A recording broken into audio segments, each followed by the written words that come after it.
حضرت مولوی میگه تا دل مرد خدا نامد به درد هیچ قومی رو خدا رسوا نکرد. گفت اگر اجازت بتی اینمی ابو قبیس قعقعونه که از دو طرف احاطه کردگی شهر همین بالای سرشو چپا میکنن همش در زیر سنگ میمونن میبرن. اما در مقابل ملائکه که رحمت عالمیان قرار داشت. پیغمبری که خداوند میگه و ما ارسلناک الا رحمتا للعالمین، ما تو برای رحمت عالمیان فرستاده ایم ای حبیبی من ای محمد صلی الله علیه و سلم. حضرت گفت بل ارجو ان یخرج الله من اصلابهم من یعبد الله وحده ولا یشرک به شیئا. من امید دارم از پروردگار که خداوند از پشت همین کافرها فرزندای صالح مؤمنی را به دنیا میاره که فقط خدا را عبادت میکنند، در عبادت خدا کسی و چیزی را شریک نمیگردونند. همه دعای پیغمبر صلی الله علیه و سلم بود که الحمدلله ببینه عالم همه اسلام آباد گشت است دیگه. در گوشه دنیا جایی نیست که حتی نه در ژاپن نه در کره یگان مکانی نیست که مسلمان نداشته باشه، مسجد نداشته باشه به شرافت دعای پیغمبر صلی الله علیه و سلم. سبحان الله. حضرت همراه زید ابن حارثه اومدن تا نخله رسیدن. یک جای واحه بود. این واحه در صحراهای عربستان جایی را میگن که آب داره، آب آشامیدنی، درختای خرما داره، جایی که استراحت کرده میشوه. در همون مرغزار در همون واحه یک چند روز حضرت استراحت کرد همراه زید ابن حارثه. ببینه در وقت نماز خوندن حضرت صلی الله علیه و سلم قرآن میخوند در نماز. یک عده از جنها از بالای سرش میگذشتن، صدای تلاوت قرآن گوش کردن. گفتن عجب صداهای شنیدستیم، عجب سخنهای زیبای شنیدستیم. این سبحان الله این نو فهمیدیم که برای چی روی آسمان برای دیگه جنها بسته شدگیه، برای چی جنها را اجازت نمیتن دیگه که استراق سمع کنن، ببرویانه سخنو را بدزدن از ملائکه در او شهاب میزنن شو. پس معلوم میشه که سببش نزول یعنی قرآن بزرگ بدسته. اومدن گوش کردن. خدای بزرگ با یک دلگرمی برای حبیبش داد که ایمان آوردن. انمو جنهای نخله به حضرت ایمان آوردن که ای حبیبی من تو ای هیچ کنه ترس، در اندوه در خیسه کسی نباش، آخی خداوند هم روی تو است، چی غم میخوری؟ اگر لازم شود ملائکه ها میان دعا و درودت میگن، لازم شود ملائکه ها به کمکت میآیند، لازم شود جن ها میآیند به تو ایمان میارند. چه جای انسان ها؟ حضرت میگه بسیار قوی شدیه، تصمیمی سخت گرفت، قصد کرد که مکه میرم. همه وقت پسر زید ابن حارثه پسر خواندش بود. او وقت ولی رابطه پسر خواندگی و پدر خواندگی در اسلام منع شدگی نبود. بعد گفت که حضرت گفت چه خیلی داخلی مکه میرای؟ او تو قهر کردی برو مدیه مکه کن. قاعده قبایل عرب همین بود که اگر کسی قهر کرده به اعراض از قبیله میبرمده است دیگه به عبرت قبولش نمیکردیم تا زمان یگان کس کریشوتش نکنه. در زیر حمایه کسی اگر ندرویه پروست تک نمیموندیانش، خونش لوش بود است در این حالت. و چه میدروی گفت حضرت؟ به حضرت در اندیشه گفتید. زید ابن حارثه را گفت که من همینجا میستم، تو را گفت نزد اخنس ابن شریق خزاعی، این رفیق دورای بچگی مای از قبیله بنی خزاعه است، این از قریش نیست. برای در پیشش بگو که محمد صلی الله علیه و سلم آمده است، همینجا منتظر است، میشوه که حمایش بتی و در زیر حمایه تو وارد مکه شوه. اگر مبادا گفت اخنس قبول نکرد، به هر حال بگونه های اخی قبیلش دیگه های. یکی گفتن نمیشه اگر قبول نکرد جرأت نکرد نزد سهیل ابن عمرو بره. این سهیل ابن عمرو یک نفر از علما و واعظا و گبزنای قریش بود، شخصی که در همین مجلس ها ریچ تلکت میکرد است به قول امروزه. آدمی گبزن بدی، آدمی به عقل. گفت پیشش برا بگو که حضرت صلی الله علیه و سلم همیجا است، امکان داره که تو پناهش میتی و در زیر سرپناه تو واردی مکه شوه. زید قبول کرد. وقتی که یک چند قدم زد رفت صداش کرد، گفت یا زید یه لحظه صبر کرد. گفتن نمیشه. گفت اگر مبادا اگر سهیلم که قبول نکرد، سهیل ابن عمرو توکلش به خدا نزد مطعم ابن عدی بره. زید در تعجب مونده، آخه پیغمبر گفته است دیگه رد کردن نمیتونه. مطعم ابن عدی چی کس بود؟ آدمی که آخرون پیغمبر نامش گرفته است. یک شورپشت، یک آدمی همه ها پول میتن جنگ میخرن در یک خونی بینی، یک آدمی بیتمیز شو، یک آدمی که مردم سعی میکردن که قطیش دهن به دهن نشود. همین خیلی یک فعلی همتری او بوشرنگ بود است ده. با حضرت صلی الله علیه وسلم به حد دشمنی داشت، به حد عداوت داشت. برای زید حیران شد که این چه نامی بود امام گرفته باشه. اما از بس که حضرت گفت دیگه گپ نکرده حرکت کرد. گفت خیر انشالله با هم دو تاش کار بود بشه، کارمون با همین نمیرسه. این رو ببینید که حکمت خدا را.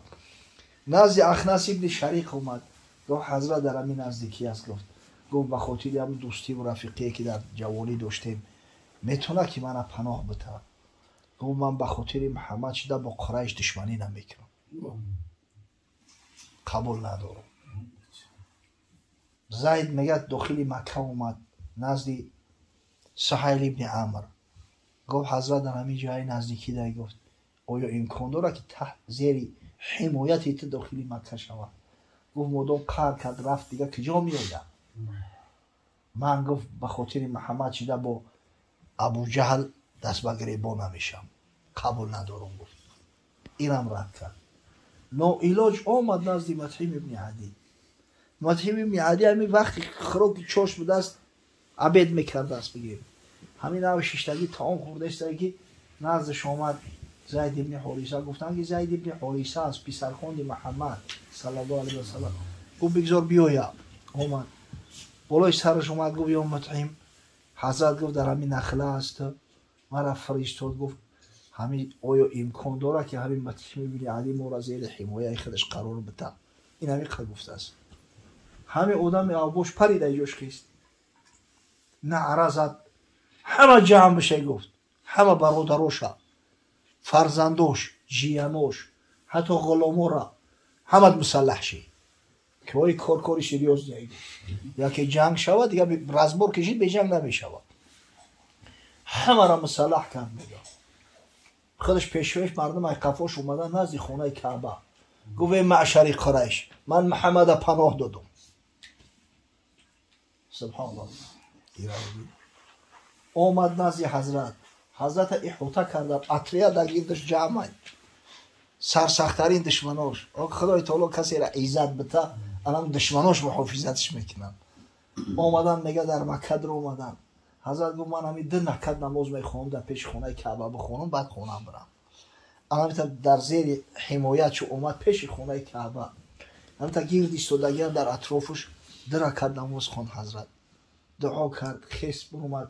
مطعم میگه بانیدا کرد من تای حمایت خودم قرارش دادگیم، خونش خونی ماهای، مالش مالی ماهای، ناموسش ناموسی ماهای. کسی محمد خفا کرد مرا خفا کردگی، کسی مرا خفا کرده است مادرش در موتمش میشینه دیگه علاج نداره. تو به حد میگم که این بهتر به دست گزله به دست که حتی ابو جهل گفت که یا مطعم گفت حقیقتا همین را حمایش دادی؟ گفت دادم. گفت که مادام که داده باشی ما حمایت را حرمت بکنیم. چیکار کنه دیگه آخی؟ این را ببینه. سبحان الله. گرفتن حضرت به عزت اکرام، خدا کسی را عزت بده آخیره کی او را خورش کرده میتونه. گرفتن به خونش آوردنش. همین مطعم ایبای چند سال گذشت با همو دشمنی ها. وقتی که حضرت قبل از هجرتش قصد کشتنش کردن، یک سپیسکه تیار کردن قریشی ها، نامی 12 آدم نوشتن در همونجا قاتلا را که باید محمد بکشن. در همون سپیسکه یکم نامی مطعم ابن عدی بود. این را ببینید. اما خدای تعالی پیغمبرش از چنگال همه همیو نجات داد، خلاص کرد، به مدینه منوره ارسال کرد. اوی مردم انصار خدای تعالی یا نعمتش داد، مردم شهر یثرب که اینا تاجی سر کردن، گرفتن بردن به شرافت محمد صلی الله علیه و سلم. یثرب مدینه منوره شد، به شرافت حضرت صلی الله علیه و سلم اوس خزرج انصار الله و انصار رسول الله شدن تا روز قیامت. ایده نعمت زیاد می شود. ایبین چند سال گذشته در سال 2 هجری در موضع بنام بدر مسلمان‌ها بالای مشرک‌ها غلبه کردند. این جنگ بدر جنگی بسیار کلان، جنگ واقعی خیال میکنم اکثر تو قصهش شنیدگی. کسی اگر میل رغبت داره که خوبتر گوشش کنه، من صحبتی مفصل دارم اطراف بدر. یک جمعه بدر کبرا. در جنگ زیاده از 70 نفر رهبرای قریش کشته شدند. همه مقدار دیگر به اسارت غلطیدگی‌اند. رهبرا و شیفاشون و ثروتمندتر و با آبروترین مردم شو. قریشی‌ها جمع شدن گفتن همیو هم یکی نکشن، هیچ که نمیمونه دیگر، بی رهبر میمونیم.